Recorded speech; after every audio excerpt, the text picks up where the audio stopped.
And I am a dum-dum. I built this thingy wrong. God damn it. Like, we are going to be transporting a lot of brine by hand. I almost feel like it would be more efficient to pipe this thing. Let me tell you guys, this is quite a symphony, listening to all of these dupes build at the same time. Okay, so now all the things are built in the right place, I think. Yeah, it's flowing. It's flowing nicely.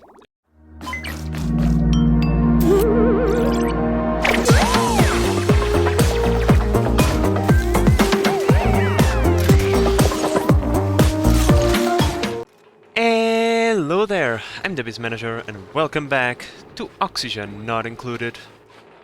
Now, today, my friends, is the day that we get the farmhouse rolling. Today I'm going to focus on this and this alone. Famous last words, of course. Yeah, I kind of want to get this rolling. We have been very close to disaster for a very long time, and I kind of want to avoid that. I want to go and build myself some industrial food production so that we can start getting some nice meals in our fridge that is already ready thanks to future me. Now that we have this freezer ready, we can now start pumping food like crazy because it will never ever spoil. We have low enough temperature that the food will automatically be frozen, and we have an inert atmosphere. So, in theory, we can stack it. We can stack food forever. Now, this thing, technically, well, the farmhouse itself is done, right? We have the farm tiles and we have the auto sweepers. What more can we possibly need? And if you thought about temperature control, you thought correctly. We need a proper temperature control system for this thing, the more I look at this, the more I realize this is not enough space. Some changes will have to be made, but yeah. So pretty much, how will this work? We are going to build a cooling loop on top of this area.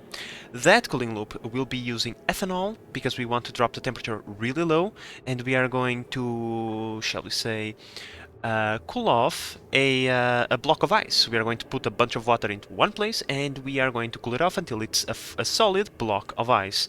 In that block of ice we'll have a bunch of doors on top of the block of ice that are going to transfer the temperature between the loops that provide the temperature control with to the farmhouse and the block of ice itself. Sounds complicated, it is not. It's complicated to set up, but the theory behind it, it's quite simple. So, we are going to need a bunch of materials, my friends. And, well, given that we already have this ready, how about we build a couple of storages. And like so. Yeah, so these two are for this metal refinery, these two are for this metal refinery, these two are for this one, and these four are for this one. Yeah, I think that's the correct way to go. So pretty much the objective for these storage bins is to have the materials next to the refinery. So for example, in one of these we have we have copper ore, and in the other one we have the copper. We are going to do the same for the other refineries, for one for iron, another one for...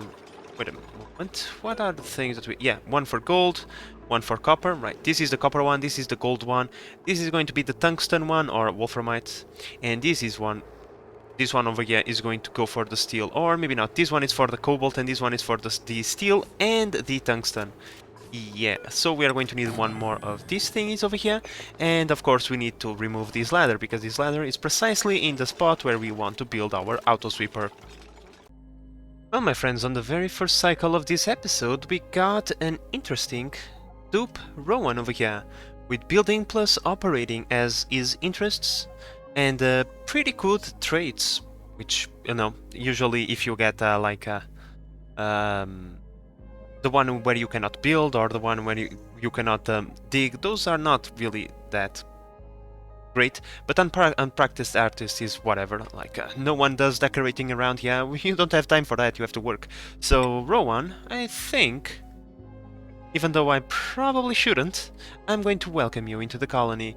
I know that we are kinda having a few problems supplying enough food for everybody, but that's not going to be an issue, I'm certain. Now, my friends, unfortunately we are starting to run low on ores, which means that most of the construction process will have to be made out of iron, which is just, like, disgusting. For radiant pipes, iron is not really that good. We could send some cobalt from the other side. Let's see, how much cobalt do we actually have over here?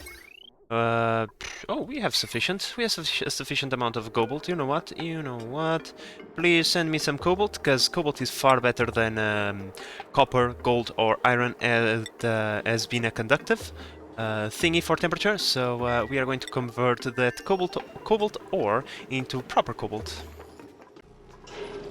Okay, so the very first work order that we are going to do in our industrial area. There we go. Cobalt fresh from the metal refinery. Now, I kind of want to see one thing. I want to see the temperature of the petroleum. It's not that elevated just yet. 130 degrees, it's like nothing. I just kind of want to monitor, like, in a few work orders, once we have steam in here and we reach like close to 200 degrees, because sometimes you can get close to the temperature of close to the boiling point of the petroleum, especially when you are making steel and tungsten. That's why this time I made a bigger radiator. Hopefully that is going to be enough to cool it off. I'm pretty sure that cobalt, it's not that heat intensive. Let's take a look. Cobalt 61 kilojoules. Copper 40 kilojoules. Gold, it's really low apparently. There you go, as you can see, steel 100 and something. Iron is also pretty potent. Huh. Okay, I was mistaken. I thought tungsten required more heat than all the others, being at close category to steel, but no. Actually, tungsten is even less than iron, so I stand corrected. Now, as you are imagining, why do we need the cobalt? Well, we need the cobalt to make radiant pipes. I think I already allude to that possibility, and the reason for that is because, well, like, most materials are not that good, to be honest. Most metals are not that good at being conductive of temperature, shall we say. That is, unless you're talking about cobalt and aluminum, being that aluminum is the best and cobalt comes at a second place, at least for the regular materials that you can easily get. Of course, that thermium, well, we shouldn't talk about that just yet, we don't have access to it. In any case, as we can see, cobalt has a solid thermal conductivity of 100 DTUs, unlike, for example, copper, which is the quote-unquote best that we had available at the time that we built this. Okay, that's interesting. Let's go over here. Copper. There we go. As you can see, copper with 60 thermal conductivity, and iron is even below that, and iron was everything that we had available before we started doing this. So yeah, iron at the 55. No. Cobalt is almost double that. So yeah, I think it's worth investing a little bit of time and energy into getting that cobalt going, so that we get better results overall. Alright, in just a few cycles we got 1.5 tons of cobalt ready to go, but guess what? That is, like, not even close to enough. Just let me lay down the pipe and you will see what I mean. Yeah, just by doing these two sections of radiant pipes, instead of just doing a long radiant pipe, I'm trying to be conservative on materials, especially because this thing actually stabilizes rather quickly, and then we connect the sections of radiant pipe with granite pipe, which is also, you know, somewhat good at transferring temperature, although it's not exactly a radiant pipe, is it? So, yeah. All of this consumes 1.2 tons of cobalt. Yeah, this is going to be an expensive thing, especially because each farmhouse is going to need a radiator just like this one. So, let me tell you one thing, my friends, that is going to be a lot of pipes in the near future. A lot of pipes. This is going to be absolute confusion in a little bit, but at the same time is going to be oddly satisfying once everything is built and you just see all of those packets of ethanol, in this case, going all over the place. So right now I'm just frenetically trying to make as much refined metals as I can, not to make radiant pipe, but because a lot of things require refined metals. So yeah, we're going to need a bunch of things. This is going to be far more expensive than I first anticipated, but that's fine, that's fine. Nothing good in life is cheap, right? And Rowan over here is just being a champ, making all the work, taking care of all the work orders by himself. You go, champ. Well, my friends, I'm facing an issue that I'm pretty sure most of you have gone through. I know what I want to build. I, I just am looking helplessly to this area, not being able to put in reality what I have in my mind. So I probably will have to be staring at this particular image for like 30 minutes until my mind comes up with something. Oh, but I can tell you, if I get to do what I want, it's going to be glorious. Alright, my friends, so this is going to be by far the most complicated thing I have ever come up with, but in the end is going to be very well worth it. So, this that you have right in front of your eyes is going to be the temperature control system for the farmhouse. Extremely complicated, but everything has a purpose. So, first, I'm not going to build it over here. This is the only place that I had space to put it, like as quote-unquote a blueprint. I'm even going to screenshot this thingy because there is no Control C, Control V in this game. There is mod for that, but whatever. I can just memorize it. I just had to put it in one place so I could see and move blocks around. In any case, disregard that. How is this going to work? Well, my friends, this time we are not only going to control the cold, so to speak, we are also going to control heat. In the previous season, we're doing the farmhouse with an icebox plus a few of these thingies. Space heaters to control the temperature. No, no, no, no, no, no. Why are we going to use that when we have plenty of heat coming from the steam chamber? That's right, we are going to use the heat from the steam chamber to control the temperature of a pool of water on this side. In the middle, this is going to be ceramic, okay? It must be ceramic, otherwise it's going to mess up a little bit of the system, because even though igneous rock insulated tiles are good, well, we are going to have we are going to have minus 30 on one side and 50 on the other, so you know, very different temperatures. So we want to use the best materials that we have available to us on this particular tile. But yeah, so pretty much in here we are going to have cold. Cold. In here we are going to have heat. This system, you're probably already familiar with it, but if you're not, well, these are metal tiles. These are going to be made out of cobalt. I just didn't add the materials right now to make everything, and besides this is a blueprint, but these are metal tiles. They conduct temperature much better than regular tiles. In the middle we are going to have a mechanized airlock, which is going to control the temperature flow between these two tiles. In here we are going to have a sensor that is going to monitor the temperature. If the temperature goes below or above a certain value, it's going to open the mechanized airlock, breaking the continuity between these two metal tiles and stopping the temperature exchange that way. This is a pretty simple method of doing things, but it works really well. And we're going to do the same over here, siphoning off temperature as need be from the steam chamber into a pool of water, and from that pool of water into the respective lines. Now, in here is going... well, not in here. I mean, we're probably going to end up building it somewhere over here, because I'm going to need a ginormous automation thingy to control this thing. And I'm going to need a lot of space for liquid shutoffs, and it's going to be super messy. So this is probably the place where I'm going to end up building it. Well, not precisely in here. I'm going to scoot it a little bit to the side and adjust the height and blah blah blah blah blah. But yeah, this is going to be very challenging, organizing all the pipes, shutoffs and automation, but in the end I'm pretty sure that it's going to be just absolutely wonderful. Well, my friends, let me tell you, I have exhausted all of my brain power to come up with this thing that you see right there. This is a mere blueprint, this is not the final design. This is just a trying to figure out a solution to all of these pipes and all of these automation and all of these thingies. And let me tell you, my brain is near meltdown after just redoing this thing over and over again. But finally I come up with a design that actually works. So, in here we have inputs, and in here we have outputs. Yeah, I was like not doing things this way. This looks far more organized than anything that I came up previously. But pretty much the way this is going to work is quite simple. We are going to need a bunch of storages to store up a bunch of fluid. In here we are going to have cold fluid, and in here you are going to have hot fluid. We are then going to have an automation that determines if we need heat or cold to keep the farm within temperature.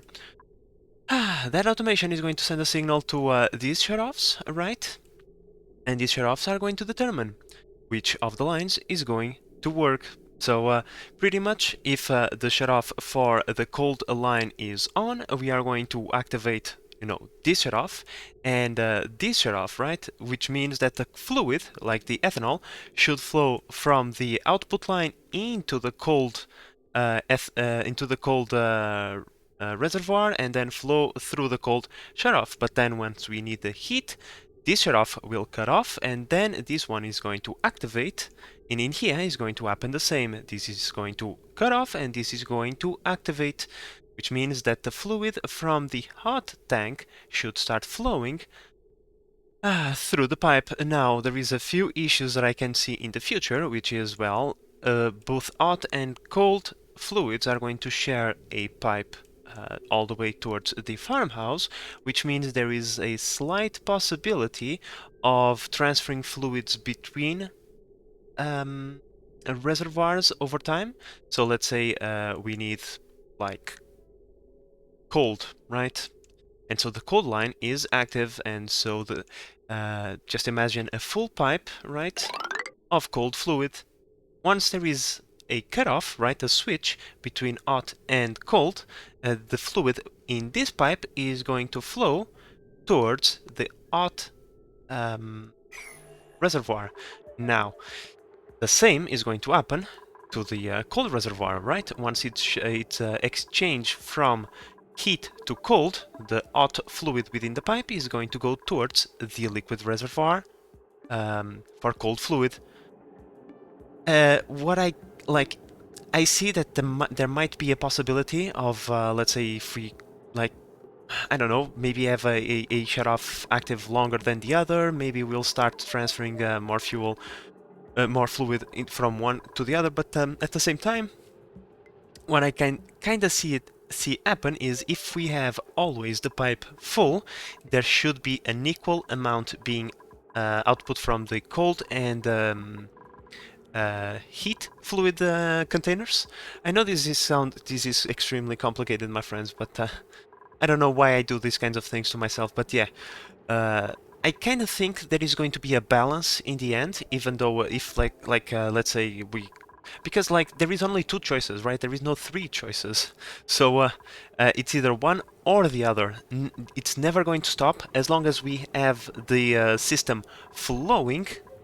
There is no space within the pipe to add additional coolant from either of the two thingies, and so like in the end it should even out. So like I said, like I think it's going to work out, but if it doesn't work out, well, I mean, it's just going to be an extremely complicated, complex, expensive thing that is going to sit in here forever. But well, there is only one way to see if it's and no, I'm not going to into sandbox mode. I don't believe in that. Either if you're going to come up with something new, you must have a stake in it, right? That's my opinion, of course. Being a single player game and all, everyone can do whatever they feel like it, and this is the way I like to do things. So if we are going to fail, we are going to have consequences for our failures. Now, my friends, like I said, I think I exhausted my brain power for today. I will have to come back tomorrow and keep recording this thing and have future me implement this, because like I said, this is a mere blueprint. I'm going to take a screenshot of this and put it next to the other screenshot that I already have. And then I will have to delete all this and rebuild it in a proper location. Alright, my friends, so a fresh base manager is now looking at this with fresh new eyes, and I think we can now start the construction process. So, as you might imagine, this thing needs to be built in stages. We cannot just build this thing, place the blueprint and just let the dupes do their thing. No, no, no, no, no, no, no. That is not going to work. So, first things first, we are going to cancel this part. Maybe this part. Maybe just the thingies. Okay. Yeah. We'll cancel that. And we are going to cancel this. And cancel those. We don't need that for now. Or maybe we are going to need a few ladders. Yeah, we are going to need them. So, first things first. We need to build these things in small steps. First, we need to drop fluid in there. We are going to use brine, as it is one of the best fluids for the job. That's poorly positioned. Okay, that's poorly positioned as well. And cancel that. So we are going to drop some brine, and we are going to do some of the pipes. In this case, we are going to redo some of the pipes. Like, let me just cancel a few of them. Okay, unfortunately, we don't have all the materials that we need, all the cobalt. That's going to be fine. Our dupes will keep on working on that. Yeah. From this moment onwards, I'm just going to focus on this and the industrial area just to get the materials that we need. But yeah, we should not be building anything else. This is going to be extremely confusing as is. Oh well, oh well. I suppose that the sooner we get going, the better. So yeah, I think I cancelled everything that needed to be cancelled. Everything else can be built, and once we have the materials for the remaining of the pipes, I will do them. I gotta be honest, my friends. I think this is by far the most complex and insanely unnecessary thing that I have ever built. If the pipes were a nightmare to set up, the automation is not going to be any better. That much I can tell you. And speaking about automation, I cannot forget to put sensors in all of these thingies, because if I forget, then there is a lot of things that I have to break through in order to build them. So yeah, we are going to have a couple of sensors inside of here to monitor the temperature of the exchange fluid and of the fluid inside of the pipes. Very important. We don't want either to well, this is not to freeze, but we don't want we don't want the fluid to freeze, nor do we want the fluid inside of the pipes to get too cold. Otherwise, it can affect the temperature negatively of the crops. So yeah, these two sensors are kind of important. These together in a AND gate will control the opening and closure of the mechanized door that we are going to have in these two tiles. That is going to create continuity between the ice block and the fluid inside of these two tiles. Okay, my friends, so over here in our industrial area, we already have some steam inside of the steam chamber. So soon the steam turbines should start to activate. The steam is still not yet in the temperature required for them to activate, but it should be coming relatively soon, especially with all of the metal refineries working at the same time. I'm pretty sure we are going to reach the temperature in no time. And would you look at that, now we have steam turbines working for us and actually producing a decent amount of power. This is not that bad. All of them combined can produce enough power to power one of the metal refineries. So in theory, we are reclaiming 1/4 of the power that we are spending on these metal refineries, which is not that bad. My friends, let me tell you, this thing is taking forever. Every time I look at the clock, 10 cycles have elapsed, and I look at this and it seems to be in the same place as it was before. Well, I don't know. It's like I said, this thing is extremely complex, so it's only natural that it's going to take a little bit of time. It's just that I would like to get it done in one episode, but I don't know if that is going to be possible. We'll have to see. But, well, we are about to close the very first two chambers. I just want to... nope. Take that from there. I just want to wait until I have 800 kilograms of brine in each chamber, so that we have a good amount of thermal mass to get the cold or the heat into. And here we go, my friends. Time to seal off the first chamber. Now we can build the automated door, mechanized airlock. Please, base manager, use the proper terms. Oh wait, we have to deconstruct that first. But now that we are going to build the airlock, we need to take care of the automation for it, right? That is going to be pretty simple. We are going to use both of them. Let me think about this one. Yeah, an OR gate. Not an AND gate, an OR gate, and from there we take the wire into the airlock. So why are we going to use an OR gate? Pretty simple. The door is going to close whenever it gets a red signal, and it's going to open whenever it gets a green signal. So if we get one of these safety sensors to go off, meaning turn green, we want the door to open immediately, be it because the temperature is too low in the brine, or because the temperature is too low in the ethanol within the pipes. And there we go, my friends, the first thermal regulation chamber is finally done. Boy, I was a little bit afraid at first, given the complexity of the thing, but now I'm feeling confident. I even thought about a few safety systems that we are going to implement to take care of that issue that I spoke about when it comes to the amount of fluid within the reservoirs to remain relatively the same. Okay, this one is done. We can stop bringing brine to this one now. So yeah, I'm pretty confident everything is going to work as intended, and this is going to be the most perfect farmhouse ever in the existence of things. Alright, my friends, finally, all the temperature exchange chambers have been built. I am now taking care of the temperature exchange mechanism over here on the steam chamber, and we are now closing in on the most complicated part, shall we say, if this was simple. Now we have to build the two chambers, the cold and heat chambers over here. There is a lot of chambers in this build. I think I could probably simplify this a little bit more, but oh well. What is life if not a complicated effort? After all, so let's be complicated. In any case, now, like I said, in the middle we have to make a great effort to make this one out of ceramic. Everything else can be out of igneous rock, we don't really care, but that one over there, very important to be out of ceramic.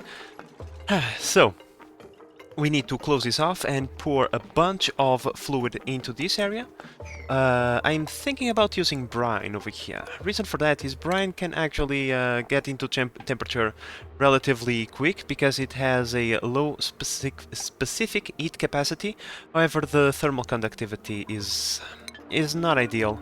It's either brine or water, so let's see which one is the... well, they have similar thermal conductivities. So, you know what, brine it is. It has a higher freezing point, or in this case lower, but because it can absorb temperature much quicker due to its specific heat capacity, I think it's the ideal fluid. Besides, we want this ice block over here to be around minus, I would say, 35 to 40 degrees. So, you know, it is within a range of temperatures that the brine will solidify anyway, so yeah, let's use brine. And I am a dum-dum, I built this thingy wrong, god damn it. Like, we are going to be transporting a lot of brine by hand. I almost feel like it would be more efficient to pipe this thing. This is already built, so why not do that? The tubes can do both things, transport it by hand and build a pipe over here to help out putting a little bit of brine over here. Well, I'm looking at this thinking to myself, I hope I have enough brine for all of this, because we are going to need a lot of it. And this thing is dormant, but luckily for us, within 6 cycles, it is going to be active once more. But yeah, that's like wow. I did not anticipate the amount of water that we were going to use. Luckily, this thing has been spewing out brine for a very long time now, so we have plenty to spare. Oh, I forgot to build one thing. I forgot to build one thing. The temperature shift plates. These things are expensive, and we are going to spare a bunch of resources building these, but they are mighty useful, if you ask me. So, screw it, screw it. You only live once, right? So let's build a bunch of temperature shift plates right there, made out of cobalt. There we go. See, it wasn't that painful. So, yeah. Let me tell you guys, this is quite a symphony, listening to all of these dupes build at the same time. Oh, my friends, one of the chambers is already done. I can't believe it. We are oh, no, I can't. Oh, god damn it. We got polluted water in there somehow. Just to make things a little bit more difficult, because this thing is not on the floor. How the... Oh, oh. That's, no. Uh-huh. Nope.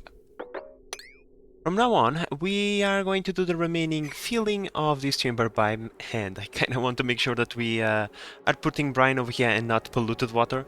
That little bit of polluted water is not going to be a problem. Once we build a tile over there, it's going to push it up, and the brine is going to be pushed down, so it's going to be okay. It's just that we shouldn't be adding any more. Now, when it comes to the amount of fluid that we are going to put over here, we want to have close to the maximum amount in this tile, otherwise this thing is not going to solidify into a solid block. It will, however, solidify into a piece of ice, and that is no good. We don't want that. We want a solid block of ice over here, so we have to fill this up almost close to the maximum amount. And there we go, my friends. The final bits of brine have been added over here. This is as close as we can get to 1200 without spilling over, and I'm pretty sure it's going to solidify. Now, let's see if that polluted water gets ejected or compressed into this thingy. Hopefully it will not get compressed, because that would be terrible, and that would probably mean that we would get into some problems. Hopefully that is not going to happen. Okay, so here we go. Ada, please eject that polluted water out of there. Thank God, it worked. Nice. Let's clean it out. Deconstruct that, build the liquid reservoirs on top of this area, and after that we can start inputting fluid into this system. Now, there is one small issue. I don't think I have enough ethanol for all of this, but yeah, well, that's one step at a time, I suppose. Well, my friends, with 10 cycles to go, I don't think that we are going to be able to finish this on time. That's quite a shame, but at the same time it took me a little while to get started, and this thing is quite large and difficult to build, so it's only natural, I suppose. So, there is a few things still missing, like the steam turbine over here, but that's like very easy. We are just waiting on this tile to be ready, because there was a little bit of a mess over here with some gases, so I had to build an air tile over there to delete said gases. The game sometimes likes to complicate things even further. But yeah, once the steam turbine is built, and it shouldn't take much longer now, please don't make a mess. Thank you. We can start inputting a bunch of ethanol into all of these pipes. Now, I'm going to try my best to keep around, let's say, 500 kilograms in storage in each. Well, maybe not, maybe a little bit more. Probably, given the length of the loops, we'll probably need a little bit more than that, yeah. But I would like to have an equal amount of fluid in all of them, so that we can then set up a low threshold and a high threshold. That way, if the tanks start to get lower on cooling fluid, we can either get a warning, or we can automate these things to pretty much impede the stoppage of fluid coming in. Like for example, let's say that this is the cold cycle, this is the heat cycle. Because of something weird that I am not taking care into consideration, there might be some fluid transfer from one to the other, right? This one would get full, this one would get empty. By using the low threshold value, we can send an automated signal telling the liquid shut off from the cold thingy to shut down and open the one from the heat cycle, pretty much transferring the fluid from one reservoir to the other automatically, which means that if that security system works as intended, we will never have to worry about pretty much anything with this thing. It will be completely automated and well, hopefully it will work as intended when it comes to controlling the temperature over here. Okay, my friends, so I decided that I'm going to pipe the ethanol there. I believe that to be the best course of action. And now, with this pipe, we'll be able to fill up all of the cooling loops pretty simple. First, we are going to start with the cooling loop for the icebox. Let's cancel that one. The ethanol should be flowing. Yep. Now, this part is a little bit messy, with bridges all over the place, but that's the way it had to go. Disregard this, it's now vacuum. It was just a few bits of water that solidified, and so, yeah, they dropped. But thankfully, we were able to seal it off before that happened. Now, let's set up the cooling loop for... oh, okay, I forgot to do that. Let's set up the cooling loop for the icebox. I would say that we want the thermo aqua tuner to be active. If above, let's say minus 40. Yeah, I think that's a good temperature. So the ethanol should be flowing now. Unless I have built things backwards. Yeah, I built this bridge backwards. That's fine. No. Okay. Okay, so now all the things are built in the right place, I think. Yeah, it's flowing. It's flowing nicely. Okay, so we don't want to have a lot of reserve fluid in this one. However, I'm going to fill it up, I would say, with 1,000 kilograms, because we are going to expand this cooling loop in the future, probably. I don't know. I don't know if that is feasible or not. I don't think it is. Okay, maybe it's not feasible to expand this one. I had an idea, but we are going to do it some place else. That's fine. 170 kilos of extra ethanol. It's all that we need. And there we go. So now it's flowing rather well. The thermo aqua tuner is already kicking off because this ethanol is not exactly at the temperature that we wanted it. Of minus 40, right? So, yeah, the chilling stage can now begin. In fact, the temperature exchange stage of the build can now begin. We can start setting up this chamber over here. We want this fluid to be around, I would say, 45 degrees. So, this thing is going to send a green signal if it gets above... Well, not that. That's a little bit too much. I would say 45. I mean, sends a green signal if below 45. There we go. I'm sorry, guys. I'm getting a little bit tired. This thing is consuming all of my brain power. You probably could already guessed by the amount of things that I have built backwards, but now everything is in its proper place. I am sure of it, and if not, well, we are in big trouble because I can't break open this thing now. It's a tad bit too late for that. So we'll have to pray, fingers crossed, everything is going to work as intended. Okay, so now it's time to fill this part up, these reservoirs over here. Oops, let's cancel that build over there. I just want to empty the pipe. We then cut it off like so, build this one, and we can deconstruct this one over here. Cool. So, pretty much all that we have to do over here, I can exemplify, is, let's say I fill up this one, right? Then we go like this. we cut it out like so, and so it's going to transfer into this one, and then we build into this one, do the same. Once we are done, all we have to do is player mod everything, cancel any builds that we might have, like these ones over here, and yeah, all the cycles will be filled up. Yeah, like I said, maybe... yeah, 1.5 tons of ethanol should be enough.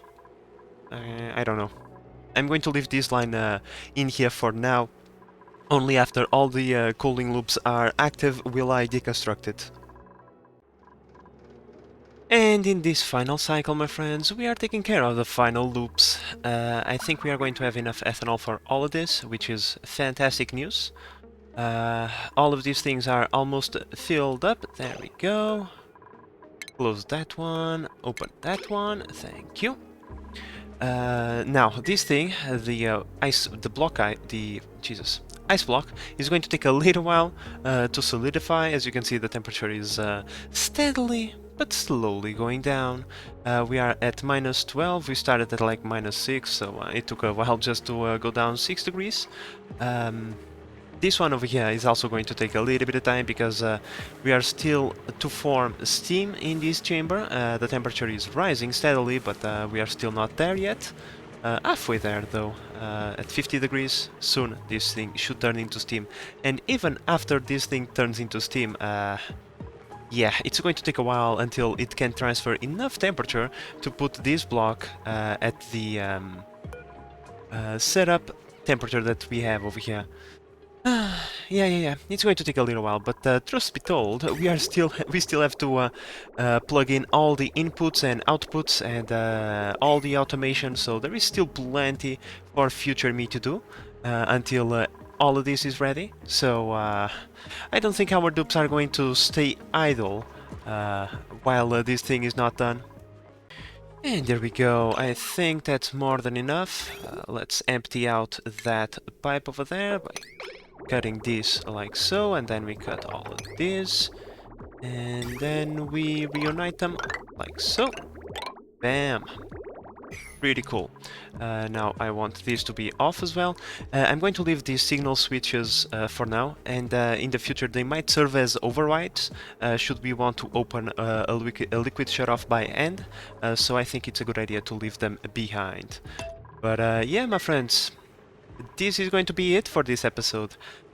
We only got the thermal regulating system done, which is pretty good if you ask me. I was a little bit confused at first on how I should do things, especially the piping. As you can see, the piping is a tad bit confusing, but in the end I managed to find a way that kind of works and is aesthetically pleasing at the same time.